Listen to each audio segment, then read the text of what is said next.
Hello, welcome to Storytime with Judy. Today's book is Chicks and Salsa by Aaron Rentals and illustrated by Paulette Bogan. Well, the chickens get tired of chicken feed, and so the rooster decides to do something about it.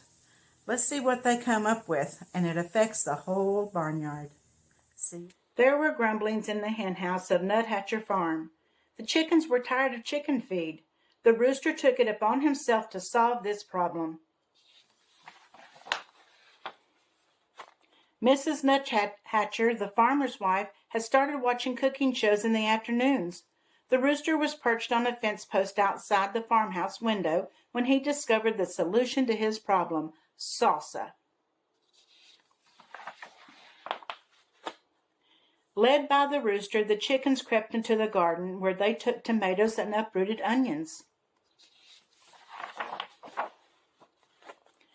That night the chickens ate chips and salsa, though nobody was quite certain where the chickens got the chips.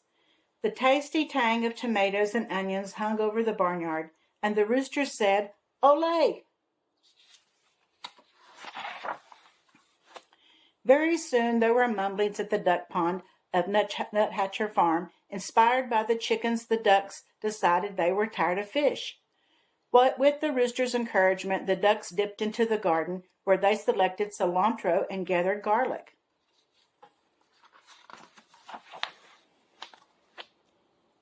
That night the ducks ate guacamole, though nobody was quite certain where the ducks got the avocados.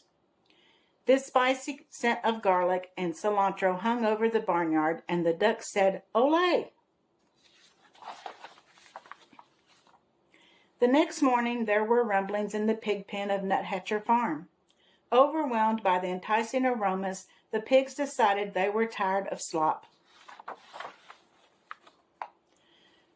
While the rooster distracted Farmer Nuthatcher, the pigs plodded into the garden, where they borrowed beans and chopped chilies.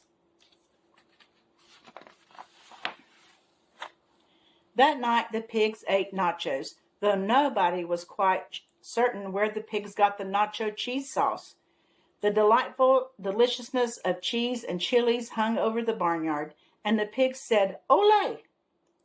As everyone knows, when a passion of Southwestern cuisine takes hold of farm animals, and so many sumptuous, spicy, savory scents collide in the barnyard air, it can only lead to one thing: fiesta!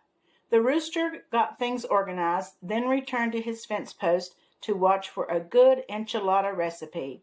The horses decorated the barn. The bull practiced his Mexican hat dance, though nobody was quite certain where the bull got the sombrero. And the chickens, ducks, and pigs snuck into the garden, but all of their spicy Southwestern supplies were gone. The scallions had been stolen, the peppers had been pilfered, the limes had been lifted. But there were slurpings in the kitchen of Nuthatcher Farm. Stirred by the succulent smells in the barnyard, Mrs. Nuthatcher had decided to make tamales for the county fair.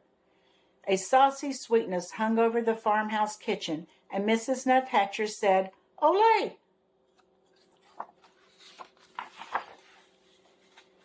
Disappointed, the animals canceled the fiesta. That evening the chickens ate their chicken feed, the ducks ate their fish, and the pigs ate their slop. But while the Nuthatchers were at the fair, the rooster crept into the kitchen and borrowed a French cookbook. The next morning the rooster ate crepes with white grapes and a champagne sauce, though nobody was quite certain where the rooster learned how to read. A satisfied smile stretched over the rooster's beak, and the rooster said, "Ooh la la." Well, that was one smart rooster, wasn't he? They had a good time for a while until Mrs. Nuthatcher took their ingredients, didn't she? I hope you enjoyed the story, and I'll see you again tomorrow. And don't forget to subscribe.